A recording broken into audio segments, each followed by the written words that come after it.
Ah, going to the going to the studio. The office, the studio. I could fucking unlock the door. Jesus. I hope you got your coat because it is quite cold tonight. Don't worry, we got heating on outside. If you're recording this, could use this as the intro. Yeah, this would be a good one. Oh, there we go. The light. We're all good. Don't worry. There's a light. It's a behind the scenes look at the Second City Yeah. podcast. Black void. Yeah. There we go. Dan's traveling across Bronze across garden. yeah. I was gonna say, There we go. Way. let there be light. We're in business, boys. You've exited the time vortex and you're I have. finally ready to record the podcast. We're here. Hello, I'm Daniel Sketchler. And I'm Callum Byrne. We've been friends for more than 10 years, sharing lifelong passions such as film and music, But most importantly, football, through the ups and the downs. the celebration and the heartbreak. However, he's a blue nose. And he's a villain. This is the Second City podcast.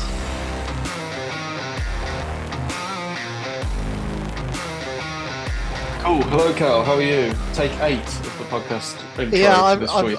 I've lost count. I've completely lost count, but we've got We're there. good though now. It is the 13th episode, so maybe that's why it's slightly been cursed this evening. Maybe, but we're good now. This looks good. Video and audio quality Yeah. is workable, so this is good. Nice. How are you though? Yeah, keeping well? Pretty good, pretty good. It's been a week of sort of preparing for Christmas a little bit, but I've seen some family as well. I bought myself a new Christmas jumper, which I'm sure will be debuted on the pod as we nearer December 25th. So, Oh gosh, maybe we should do a Christmas football themed Christmas jumper night before too long. definitely. Yeah, cool. What about yourself, Yeah, Dan? How are you? yeah, been all right. A little bit poorly for a few days last week, so I'm kind of I don't know, didn't have much energy for a few days and stuff, but kind of yeah, mostly better now. The Blues game didn't really help my genuinely, I was really not very well on sort of Friday, Saturday. And I'm sort of still able to go to work, but then I recorded the Blues game and watched it when I got in. I was really tired. I was like, well, so I turned my phone off all day though. And I was like, oh, I just want to watch. I need to like just watch the game, so I don't because I'll see it somewhere what the score was. And yeah, that made me feel even worse. To be honest, I think it was not the best afternoon I've ever had. But you are But yeah, here otherwise, like an absolute trooper, and the commitment to the podcast cannot be questioned. thank you. Likewise, yeah, we'd never let the fans down in that way, unlike Blues at the minute. But but yeah, so this week we'll open as we always do with what we're wearing, and then we'll get into obviously Villa. We're back in Europe last week, and then both Blues and Villa played in the league at the weekend. So we'll get into all that. Obviously, we're going into an international break now, so we'll do a bit of housekeeping, and then we'll wrap up. I think it's the plan. If that sounds good to you, Callum. Absolutely. Sounds good to me. Awesome. So we'll start with, as always, what we're wearing. I'm sure you know the gist of it by now. We do this every week. It's pretty self-explanatory. So yeah, who should we start with this week? Well, I guess it's called What We're Wearing. I'd like to know what you're Yeah. not wearing. Oh, whoa, steady on. No, that's out of context, isn't it? Whoa. Cringy chat up line from Cal here. That's one from the Second City podcast chat up line. Nice. Fair enough. I'll write that one down. No, for those listening, well, and not watching, the context of that is that I'm not actually wearing a blue shirt this week. I'm wearing a different, just a shirt from a production company. But on display in the background, the reason I'm not wearing it is because it doesn't fit me anymore. Basically, long story short. So I'll take it down, and it is a blue, obviously home F&C Investments. A little bit muggy on the collar there. Let me cover that up. This has been in a drawer for years now. So Cal, what year do you think this is? Oh, I've been trying to think. Well, it's the fish and chip investment sponsor, so it's Umbro. yeah, Umbro. So it's late noughties. I have a feeling it's in that period, in that 6 season period where you bounced between the Premier League and the Championship, would be my guess. Interesting. Um, I'm trying to think. I'm trying to think if I recognize that shirt from a Second City derby. I'm going to take a punt on something like 0708, maybe. Interesting. I'm just gonna put this back on here. Will it go on? Maybe edit this bit out. Oh, nice. Um, you're very close. You're a year out. Oh. 2008-9. That was a championship kit we had. Yeah, so it just doesn't fit me anymore. So I was going through all my blue shirts that I have, and yeah, there's quite a few that just don't fit me anymore. But still got to get them on. Still got to talk about like the memories and so on. So yeah, that's my representative for what we're wearing this week. So yeah, 2008-9, so I was 11 when this kit came out. Yeah, so no wonder it doesn't fit me. But yeah, so Alex McLeish would have been the manager, and you're right that it would have been the sixth season. Sixth season, something like that, where we were bouncing in between divisions, and yeah, we'd just been relegated. But then this would have been Alex McLeish's first full season as a manager at Blues. So we signed like Kevin Phillips, Keith Fahey came in this year. I think Stephen Carr came in halfway through the season. Same with Lee Bowyer. And we ended up finishing second and got promoted. So obviously we were like 11 or 12. So I have like really fond memories of this season. And we actually, Wolves ran away with the league this year, but I remember for the whole time we were like right in the mix. We never really had like a real slump. Um, and my main sort of memory of it is actually the very ending where our penultimate game we had, I think it was Preston at home, and we had to win it to go up. Or yeah, I think we had to win to go up. And we went 1-0 up. Keith Fahey scored, and the game was live on Sky. Actually, I remember I didn't actually go for some reason. Um, but yeah, I was watching it on Sky. We went 1-0 up after about an hour. Keith Fahey scored a header, and it was like what a moment that was. Like we're going up, it's happening.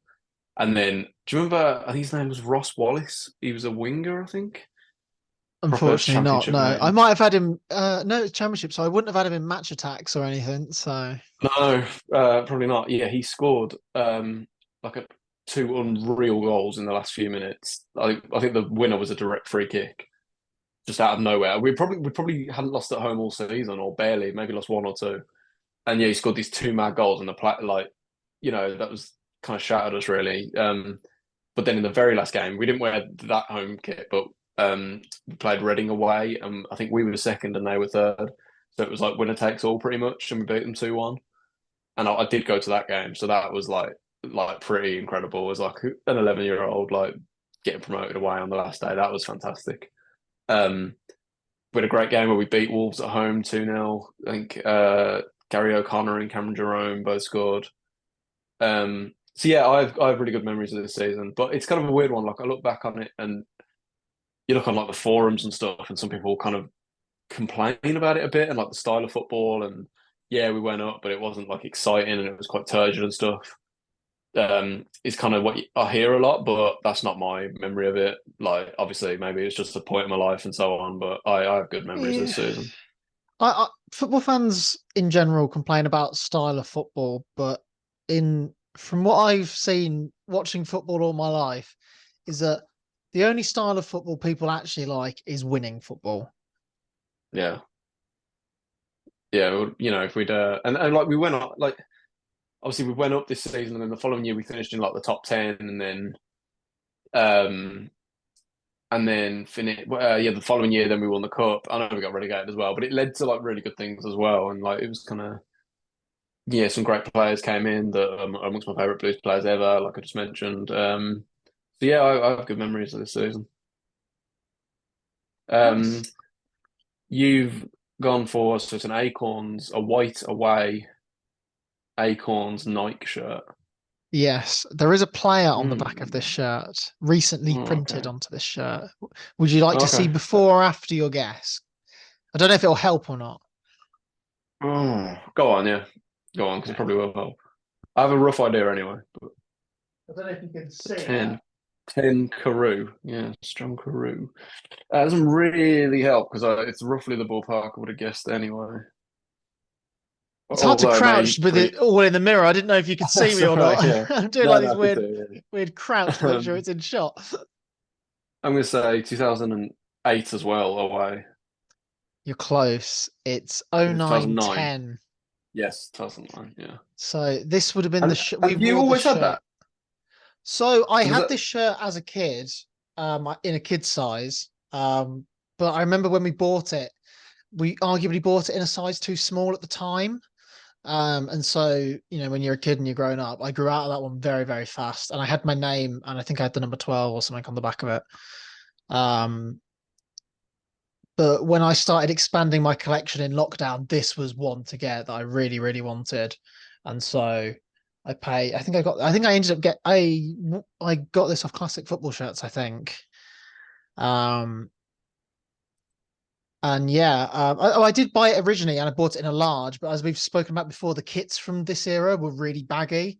So a large on me Yeah. was it was just huge. So I sold it and bought one in a medium, which is this. And then I've been thinking about getting some players on the back of it, and some of my older shirts I want to get some players on the back of. And so I recently had Carew 10 put on the back of it. I think it was TK on Twitter. I'll put his link in the description because especially for Villa fans, he prints loads of names and sets on the Villa shirt, so he would highly recommend. But Nice. yeah, this season was this is like the defining season I remember of watching Aston Villa as a 12-year-old kid.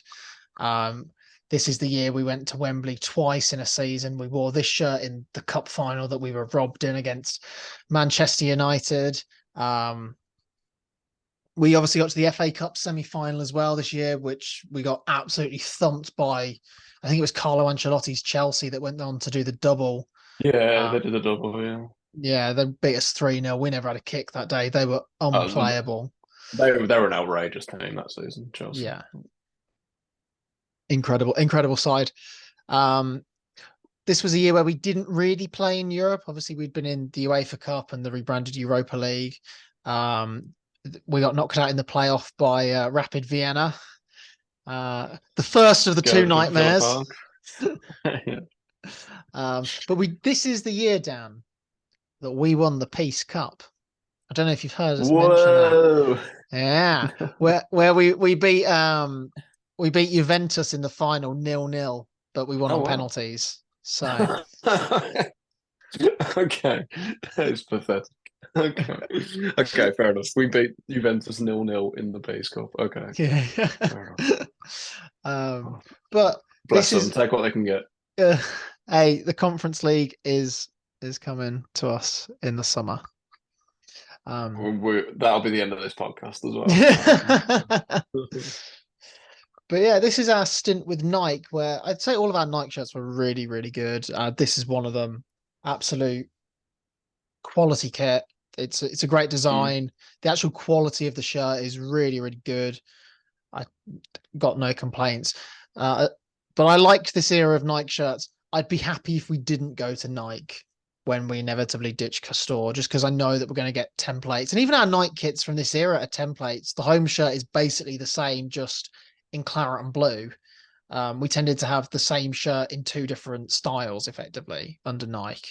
Whereas I feel like we have more unique kits across the three now, as opposed to what Nike or maybe even an Adidas tend to do. Yeah, I mean we've got Nike at the minute, obviously, and I won't be heartbroken when we move on from them. Although I have a feeling it might be a while now. Apparently, I don't know. I hear things that we might be with Nike for a little while if rumors are to be believed. But I mean, I don't know. That could be not true. But yeah, I think that like I say, they're nice kits. They're just a lot of templates and stuff. Like I don't know, it's nothing really. There's no real creativity, and I don't know if it's because maybe it's because our Nike kits are right after Adidas, and for me, our Adidas kits are the best we've ever had. I love basically all our Adidas kits, even though some of them were templates. They had like a lot of I don't know. I really liked a lot of them. But yeah, no, fair enough. 2009 comes come for, so we both come for sort of the same era, roughly. Yeah, same era. And of course, we don't really have a sponsor on this shirt as well. We have a charity, which is much better than the crap we've got on the front of our shirts this year. Yeah, it's better than when we had Nicolites or something. I was That might be like, worse than the betting sponsors, actually. oh, that's awful because it looks bad as well. It just looked bad. Yeah, I wasn't a fan of that one at all. Cool. Shall we get into the actual games then? Yes. Shall we start on Thursday night? Europa Yeah. Conference League at Villa Park against AZ Alkmaar, where we just about squeaked over the line. I think it's fair to say. A really Mm. massive group win for us though, because as expected, Legia Warsaw did beat Zrinjski Mostar in Poland.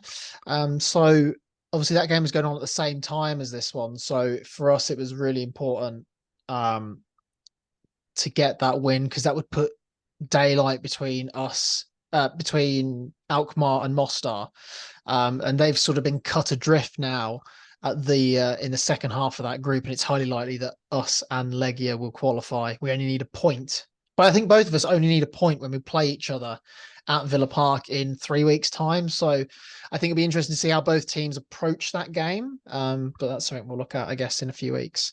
Um, but yeah, we were probably not amazing on the night. A few things went helped shape that, I would say, and we'll come on to that briefly. AZ didn't start the game very well, but they very much grew into the game. And the longer the first half went on, I think they got more confident in how they wanted to play against us. So they sort of approached it tactically in a similar way to how I said Luton had, where they kept 11 men behind the ball, but then would try and counter with a long ball over the top. Nottingham Forest did the same as well. Um, and as our high line tends to do, we caught them offside so many times. And, I'm a big fan of our high line. It did inevitably get breached for their goal at the start of the second half. It was always going to happen eventually, but it's the benefits of it outweigh everything else.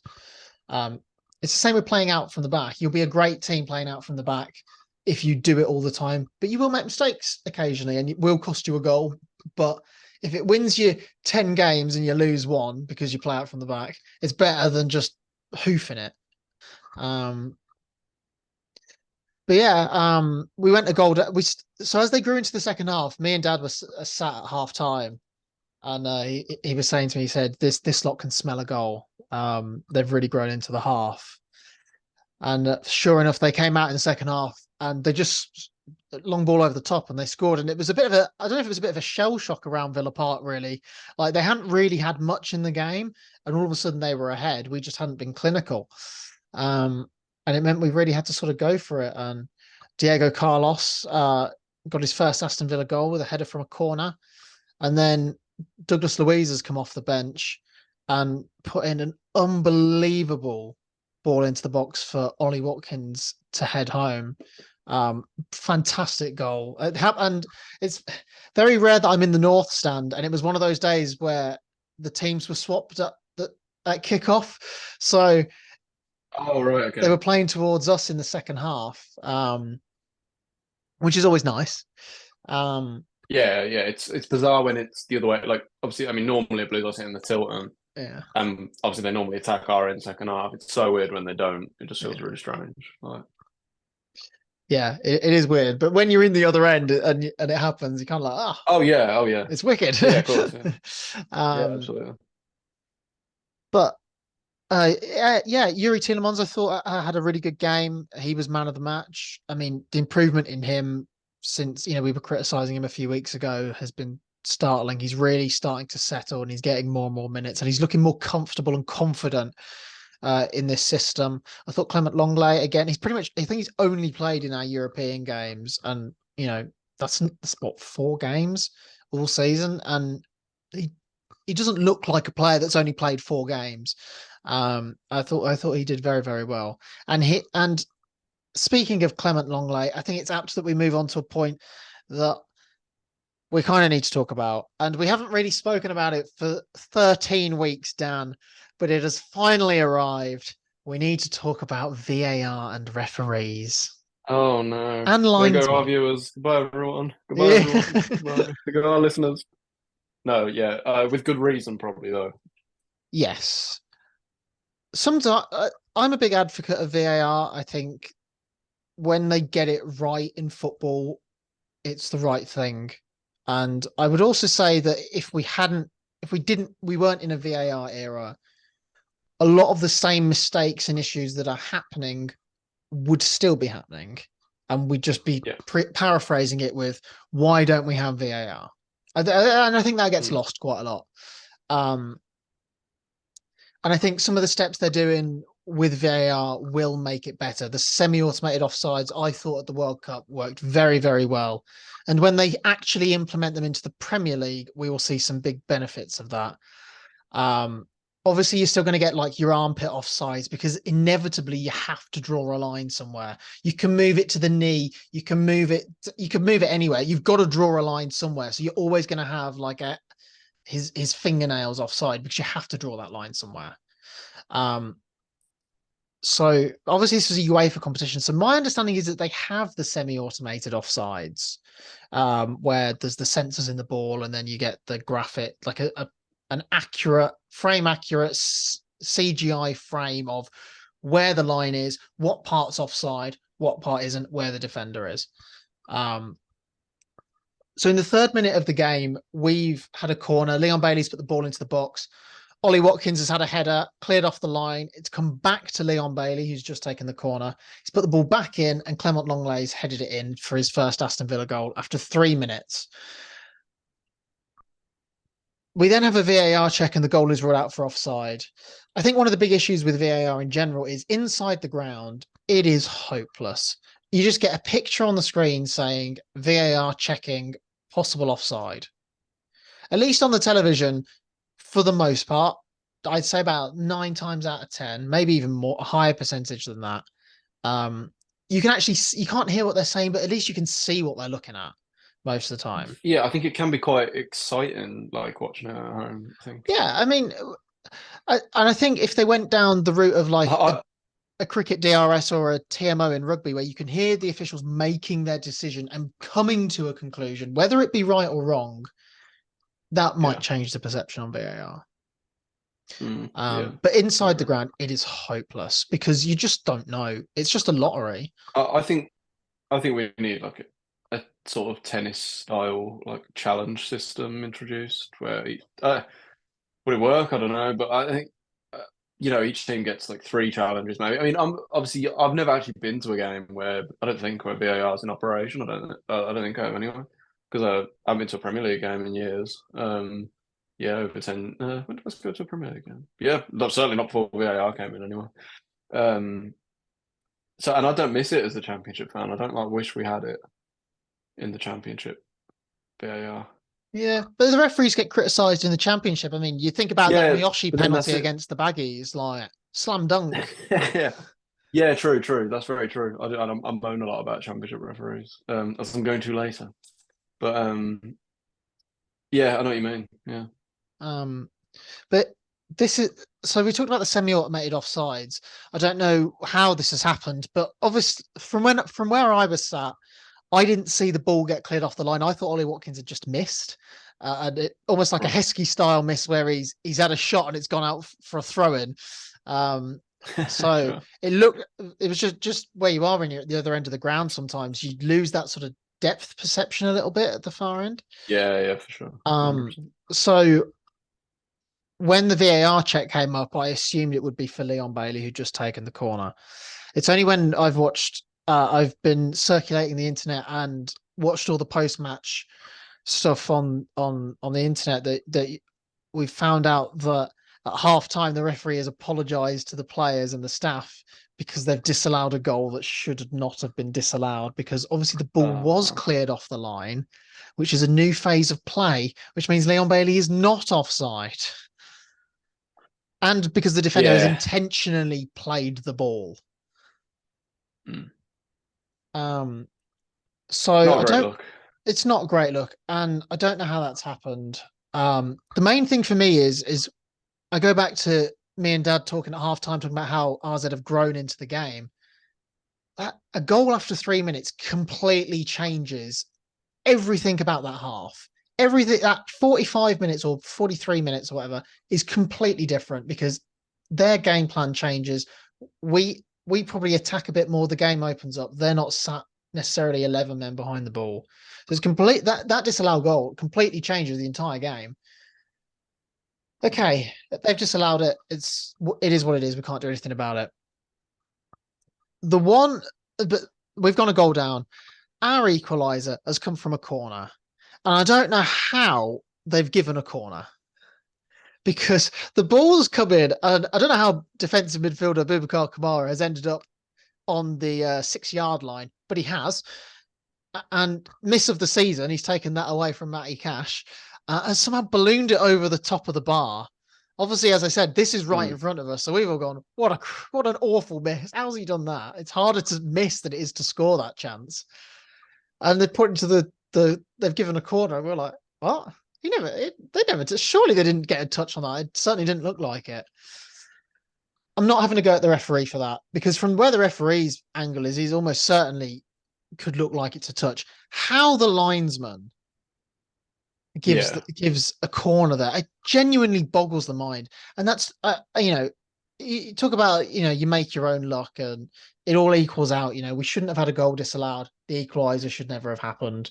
It's leveled itself out. But that's two decisions. They're not like, oh, was it a foul on the halfway line? Was it not? Yeah, not sure. These are two game-changing decisions, and they're big ones to get wrong. They're big ones to get wrong. I wonder sometimes if linesmen are just scared to overrule referees, especially if they think, oh, it's a corner, I'll just let it go. That's who knows. Like that's sometimes what I think.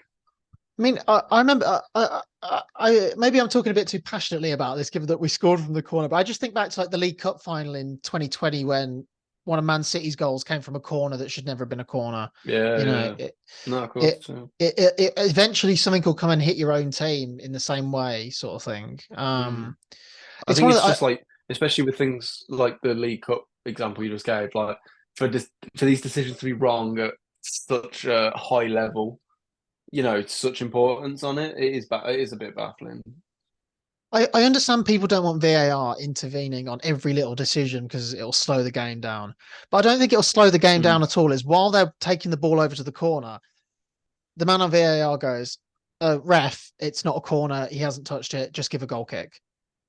Yeah, like if we can see a replay on Sky Sports like that, like how, like especially when it's so obvious sometimes. Yeah, it's not going to slow the game down to just be like, actually, don't take the corner. It's a goal kick. And especially like with that, where it is like a black and white thing, like if it's clearly not a corner, it's not like, oh, is this a foul or something, or is this a red card? It's like a black and white decision. Yeah, and you won't have people moaning either. You'll be like, you know what, the VAR's done well there. It's exactly what it's for. It was an error, and he's got it right. The referee is going to miss 100 decisions in a game because he can't have eyes everywhere. It's the whole point of having the technology. Sure, but then again, the only thing with that is then for people in the stadium, maybe communication somehow needs to be improved. But it's a can of worms. Like it is, yeah, because they don't show any replays other than a goal in the stadium as well. So because they know that if the referee's given a corner, they can't show the replay because the crowd will be like, or the players will look at the big screen and go, "What are you doing?" But they did it at the World. Do you remember the World Cup in South Africa? There was a goal that was offside that was scored, and they showed the replay on the big screen. Yeah, and everyone in the stadium saw it was offside. Oh God, I felt so bad for the ref. I felt so bad for him. Yeah, but alas, we've won the game.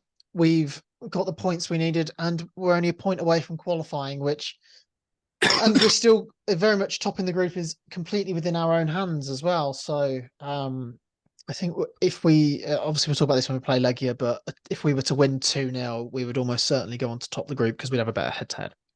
So, the big thing for us was winning that game, so that it means that even if we only get a point against Legia, we don't have to necessarily play a really strong team when we travel to Bosnia, because that's going to be in the Christmas fixtures where we've got to play Arsenal, Manchester City, we've got Bournemouth and Brentford, and there's just so many games in that schedule. So if we can keep that game as just play whoever we want, that's got to be the ideal thing.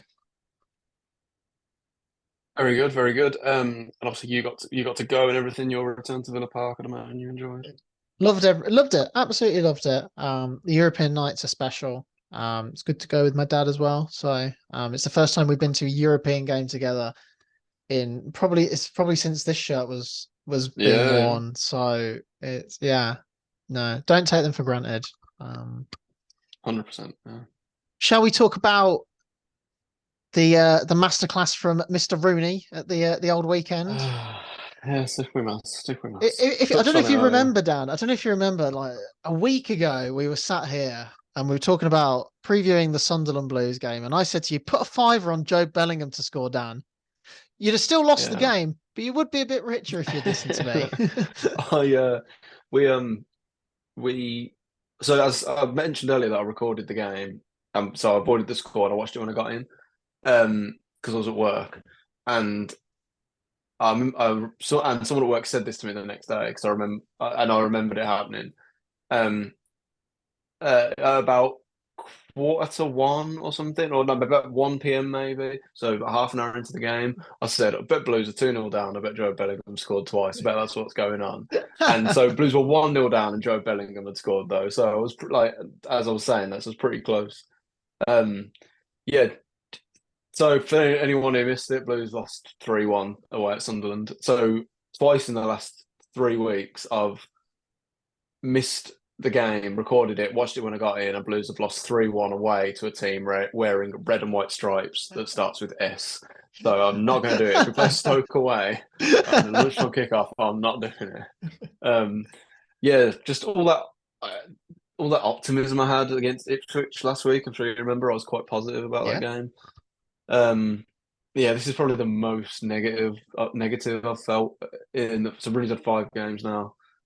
And for me, this was probably I didn't see the Middlesbrough game, which was the very first one, to be fair. But more just because it was like all the same mistakes. Like it wasn't necessarily the worst, but considering we've had a few games now, I'm still fully behind Rooney, and I feel like there's a lot of positive things going on at the club. A lot of positive things, a lot of things to be excited about, and the stadium's starting to look better week by week, and there's been some news that the club's going to be trying to go back to Category 1 academy status. They're going to work towards that again and do it properly this time. So that's things like that. It's just a lot to be optimistic about. But right now on the pitch, we need to just get through this. And we need to make sure this is. You look at like John Eustace's results when he came into Blues. He had a rough couple of months when he came in. Didn't I know we won a couple of games, but it wasn't great. You look at I guess Michael the Carrick. expectation might have been different, I suppose. Of course, yeah, true, yeah, of course. Another example though, Michael Carrick at Middlesbrough has had an awful time to start with and really turned it around there for the most part. So my point is we need to make sure this is like that, where it started bad, but we find a way through it and make sure this does not turn into like a Zola thing. Because that like obviously a lot of comparisons being made to that. I've made Yeah. comparisons to that. I think that was like 9 or 10, maybe 11 games before he won one, and obviously he only won two. I really do not want the Rooney thing to turn into that. Yeah, like what frustrated me was we were so obviously Joe Bellingham scored, and we were talking about corners and refereeing decisions and so on. So I don't know if you've seen the goal, but it came from a corner. It shouldn't have been a corner. Came off the Sunderland man last, so it shouldn't have been a corner. Although maybe a potential handball in there instead, but I don't know. It shouldn't have been a corner. But I can't really moan about it because our defending on the corner was so pathetic that like if you're defending that half decent, it's not an issue. I hate conceding like such basic goals from corners because I think it's so amateurish. Um, and obviously Joe Bellingham scored. Very kind of respectful though, like didn't really celebrate. Probably wouldn't have bothered me that much if he had, but I think it's nice of him that he didn't. I think that's. And on a side note, I think he looks really good. I thought he had a really good game, and I do think he'll have a future. I think he could be a real good player with the right setup around him. Um, but then we He could equalised. either be the Thorgan Hazard to Eden Hazard or the Marcus Bent to Darren Bent. Time will tell. Sure. Marcus scored a few goals in that kit actually Yeah. for Blues. So about three. But yeah, yeah, he could be. I think he could have absolutely have a really good career. But then we were really poor. Sunderland hit the post twice when it was either 0-0 or 1-0. They were all over us. But then we had a little spell and equalised. Koji Miyashi scored a really good goal. Um, but then, so we had a good spell there, and we actually went in at half time and looked much the better team actually. So I was actually quite positive at half time. But then second half, like never really threatened Sunderland.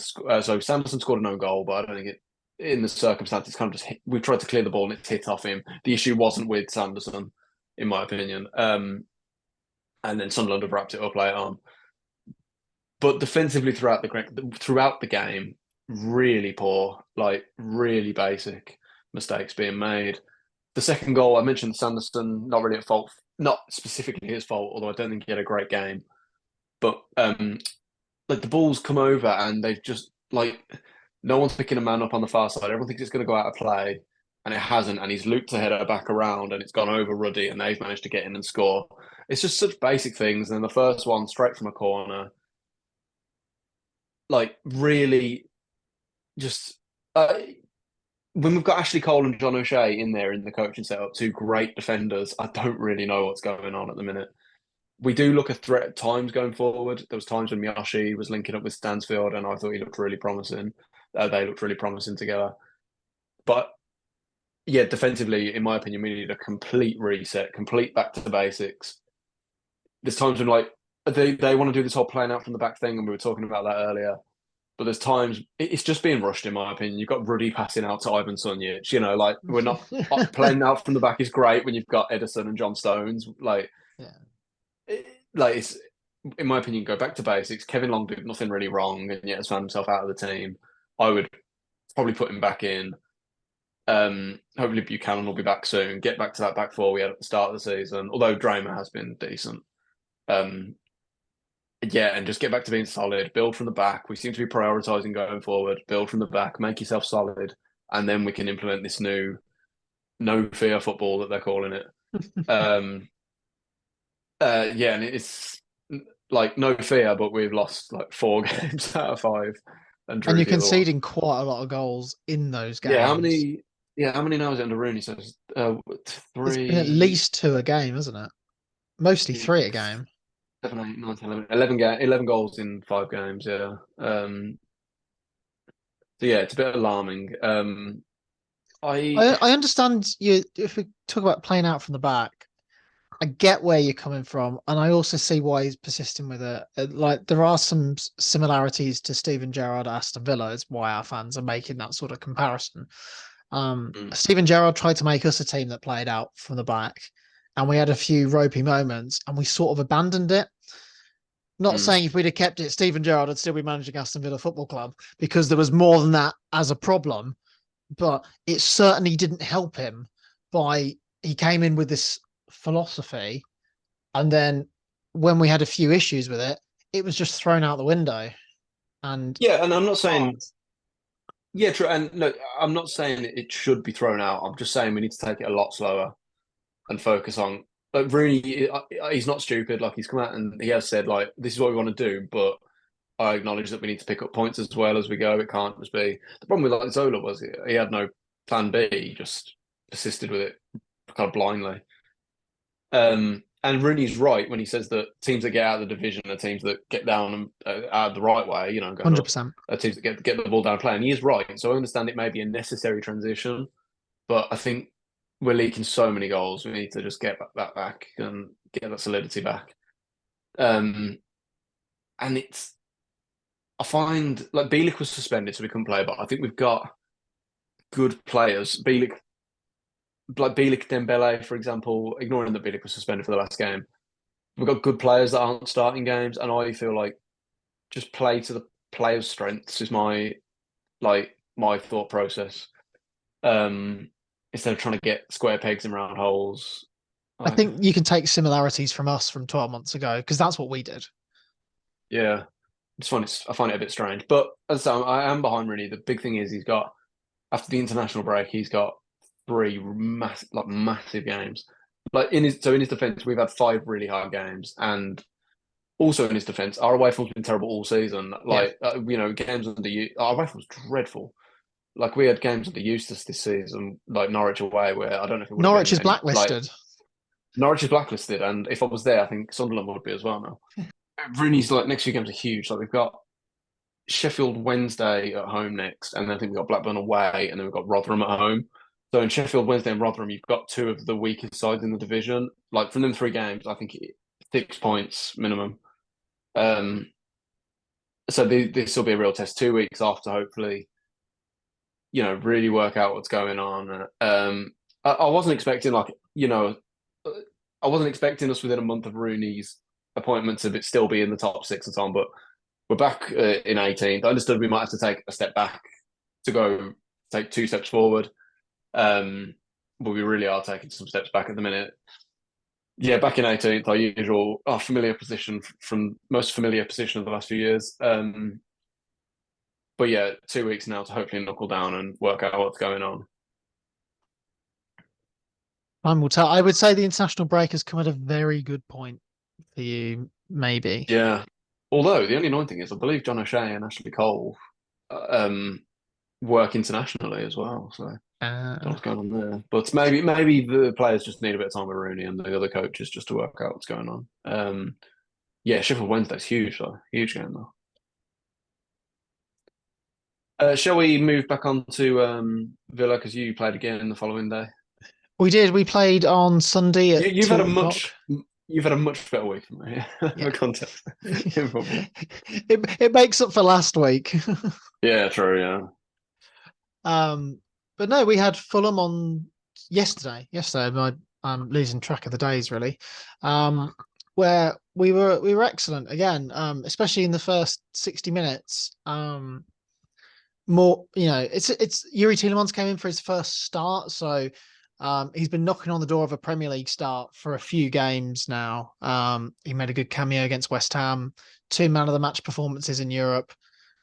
I think he sort of came into the club expecting to go straight into the team as a big name signing, and has really had to fight for his place in the shirt, which is what you want. You don't want players. You want to have a squad of players that are all vying for places. When Alex Moreno's fit again, him and Luca Dean, that's going to be one heck of a battle for that position. Jacob Ramsey, when he comes back in, where is he going to fit in at the moment? But yeah, I was very impressed with Tielemans. I thought he had a very good game for a Premier League start. I thought in the first half, especially, a lot of the good things we did, he was involved with. He wasn't man of the match though, because that 100% went to the skipper, John McGinn. And I think I said this a few weeks ago. It's honestly mind-boggling to 12 months ago, he was on the bench. It looked like his career at Aston Villa was done. And you look at him now, he's one of our best players again. And you just love to see it. Last year was tough. Though the opening part of last year was really tough to see a player that, was so instrumental in us getting promoted and then staying in the Premier League, and a player that's much loved by the fans really struggle.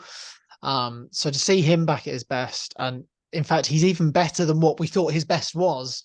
He was unplayable. He was in that midfield battle with João Palhinha, who rightfully gets a lot of plaudits in that Fulham side because he's a very, very good player. But he just couldn't live with John McGinn at the weekend. He scored a fantastic goal to put us. Would that put us a goal up? I've forgotten now. I've had a brain fart.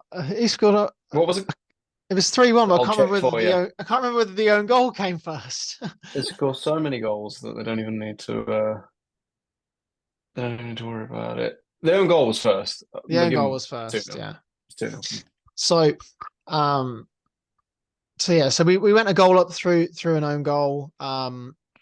Really good ball in by Yuri Tielemans, who I was saying had a really good game, especially in that first half. And Moussa Diaby's raced into the box with Anthony Robinson, and Robinson can do nothing in that situation but kind of put the ball into his own net, which is what he did.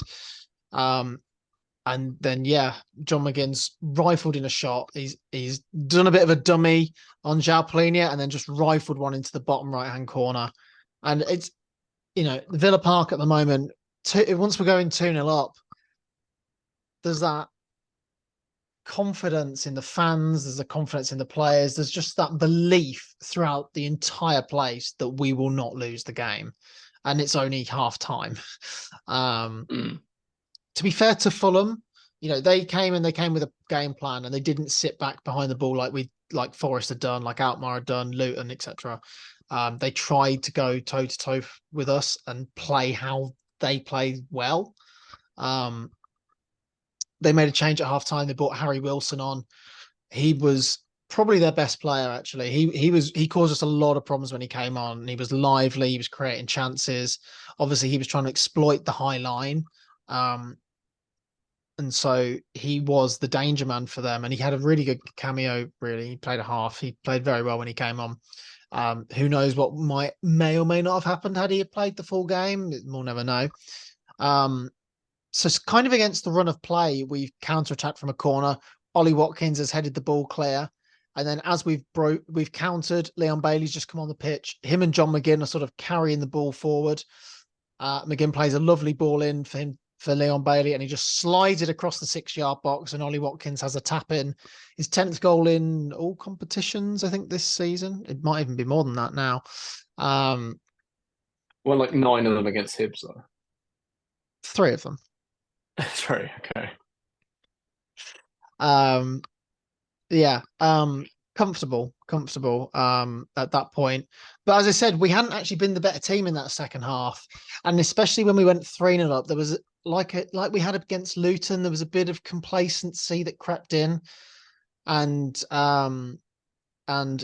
as we have done pretty much every week, we've lost our clean sheet again. But I have a bit of sympathy this week because during Ollie Watkins, during the goal for Ollie Watkins, in the breakaway, Anthony Robinson, who scored an own goal, slipped and gave the ball away. He was booked for dissent during the celebrations, and he then went crunching into a tackle not 2 minutes after the restart. And if he hadn't already been booked, he would have been booked. It was a definite yellow card challenge, and he should have been sent off. It was frustrating that he wasn't sent off at the time, even though we were 3-0 up. It was even more frustrating he wasn't sent off when he gets the assist for the goal that they score and that takes the clean sheet away. So I do sympathise a little bit. Again, it was another one of those where we haven't quite got the high line particularly right, and Harry Wilson's crossfield ball over to Anthony Robinson, great ball across, and he's just laid it on a plate for Raul Jimenez to score. Raul Jimenez hadn't scored since March 2022, so obviously he scored against us. Against the best keeper in the world, apparently. There's nothing Emi Martinez could have done about that. But, no, true. But yeah, it's an annoying one because we're just not keeping clean sheets, and we're winning games so comfortably that the missing piece to the jigsaw is just the clean sheet at the moment. Like we should have had one against Fulham. We definitely should have got one against Luton, really. There's just, we beat Brighton by 6, but we let a poor goal in. It is just a missing piece for us at the moment. Even away at Alkmaar, we've won 4-1. We were 4-0 up and let a sloppy goal in. So it's just the missing piece. I don't, if I'm on here in a couple of weeks and I think Tottenham's our next game. If we beat them, Tottenham 1-0, but we've got the clean sheet, that'll be more impressive than if we won 3-1 to me at the moment, because that's something that I really want us to see at the moment. Yeah, fair enough. It's like what I'm saying as well, defensive solidity over and build. But obviously your attack is unfortunately so good at the minute, you can get away with it. Right? Yeah, I mean, at Villa Park, we're just scoring goals for fun, really. It's going to be really interesting because after the international break, we've got Manchester City and we've got Arsenal both coming to Villa Park. And so I think those are 2 games that even from a neutral watching, they could be absolute crackers. So those are some big tests coming up. But yeah, we can't complain. We're 5th in the league. We're a couple of points off the top of the league. The dream is alive. I'm just gonna pretend none of it's happening. Unfortunately, I run a podcast with a Villa fan, so I have to hear about all this. Yeah, but it's depressing for me, I must say. The early season optimism it's all gone for you, Dan, hasn't it? He'll be back. He'll be back. Honestly, a big win against Sheffield Wednesday in a couple of weeks. I'll be back on that train. The Tom Brady revolution. It's all good. Yeah. Just a couple of bits of housekeeping because this will, I guess, will sort of wrap us up today because we've got no matches next week. I don't know if Mm. you have much housekeeping. I've just got a few points. Obviously today it was announced that Ezri Konsa has at long last got himself an England call up. Obviously he wasn't in the original squad, but there's been a couple of dropouts, and so him, Cole Palmer, and Rico Lewis, which was I'd say the biggest surprise of the three, have all got Mm. senior call ups for the first time. Um, I'd say it's deserved. I think he's had a very good season. He's been very consistent for us. Again, a player that Unai Emery has improved absolutely massively how much he's improved him. I'd say he's a good fit for England because of his versatility. He Yeah. plays centre back for us, and he fills in at right back when we need to rest Matty Cash. And so I think if he's if he's playing for the England senior team, he can play centre back, right back, or he can play anywhere in a back three near enough. And I think you need that sort of versatility at an international level. And obviously, Gareth Southgate likes to alternate between the 4 and the 5 at the back. So I think he could be a good addition to that. He's not exactly slow either. So, if he was on the right of a back three, um, if you were playing like, for example, if he was playing next to Harry Maguire, for example, he's got some pace to make up for the fact that Harry Maguire doesn't have a lot of pace, for example. Um, so I am happy for him. Obviously, you go with Ollie Watkins. Unlike a lot of fans, I don't really like our players going on international duty because I'd rather them not go and play more games and possibly get injured and get slated by um, people on Twitter and Joe Cole. yeah, like or what happens is like Ollie Watkins might go and score 2 goals for England, and the next thing you know, Fabrizio Romano is trying to sell him on Twitter. Like, go away, just leave our Yeah. players alone. So, but obviously very happy for him. But I hope him and Ollie Watkins don't actually play on international duty. um, and the only other thing as well is Alex Moreno is who I thought would have got some minutes in the week, didn't, but he is currently playing tonight in the PL Cup. He's basically playing in our under 23s, his first minutes. We've just beaten Swansea 4-3. We were 3 goals down. So some minutes in the legs for Alex Moreno. So he'll be a huge boost for us now after the international break as he gets back up to match fitness. Very good. No rest at all on that front then. No, I didn't have too much in terms of housekeeping with Blues. Just that I did touch on the club going attempting to go back to category one status for the academy. So um, basically, the club did go to category one status under the previous owners, but made such a hash of it that we very quickly got downgraded again to category two. So if you're in category one, you kind of have better access to facilities and so on, and more kind of financial support, I suppose. And it makes it easier to kind of attract young talent and keep Yeah. them at the club and help them develop, basically. It's a really good, important thing. Obviously, Blues have had Well, are a Blues model was club for always bringing the through. academy that you wanted to be in if you were playing football in Birmingham. I mean, when I was growing up, Yeah, that was obviously. if you were going to make it into a local academy, you wanted to make it into the Birmingham City Academy. It didn't matter what team you support when you were at that point, if you want to play professional football. So it's a Yeah, for massive sure. thing for your club. Yeah, I mean, we had like obviously the Bellingham brothers, Jordan James, Tamari Gray, Nathan Redmond, Jack Butland. So like Blues have had like lots of Will Grigg have had lots of good players come through. Lots of good players and Will Grigg have come through the Blues Academy. The man's on fire, No, god damn it. not to dig on Will Grigg.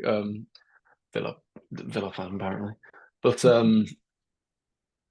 no. So it's great to see. I'm glad the club hopefully do it properly this time. And don't rush it. I'm sure they will. As obviously as things on the pitch aren't going great at the minute, but I have full faith in this new setup to get it done properly this time. And it's a really important thing, and to keep it going and keep like young talent coming through, and because they are the future of the club. Um, so yeah, that's all I really had. But that's some positive news. Wonderful. I think we're coming to an end, Dan. I don't think there's too much more to cover across the second city No, this not week. really. No, obviously, international break this week. A very quick note: we've got Sheffield Wednesday. We may cover this next week anyway, possibly. We've got Sheffield Wednesday after the international break, so that's a big game. So hopefully we'll obviously they're rock bottom, so hopefully we'll get something against them. I'd say can you, if you can have a must win in no a must win game in November, I'd say this is one. You've got Spurs, did you say? Spurs away. So Whew. big. They're on back-to-back losses, and we've kind Yeah. of struggled away from home. So should be a good game. Should be. It's been labelled as the Highline Derby. So Sure. Sure. Yeah, should be an interesting one for sure. Um, cool. We'll wrap it up there then, I guess. Enjoy yeah, the international games if you are gonna watch them. I'm yeah. not sure I will, to be honest. I will. I'll be I enjoying probably like a won't. week without football, I think. Yeah, I think that's kind of what you got to treat it as, in my opinion. Like, it's ironic because like obviously we love the World Cup and the Euros so much, but yeah, the qualifiers and all that are very, very boring. But I think it's okay as long as the tournaments are good. It's what matters really. Yeah, 100%. Cool. So if Um, you've enjoyed today's podcast, please do subscribe on whichever podcasting platform you're listening on. you can also follow us on Twitter and TikTok. Yep, and why not leave us a 5-star review while you're at it? You can also follow us with the handle at Second City Pod. That's at Second City Pod, so 2ND City Pod. Yeah, and do go and check out our 2 special Second City Story episodes. We did one on Alex McLeish and we did one on Hotter as well. If you haven't already, there will most likely be a new Second City Story next week. So that side series, get yourself up to date because obviously it's another international break. Yeah, look forward to that. So on that note, Cal, I will catch up with you next week. Yeah, I will see you again next week down up the Villa. KRO, and see you next time.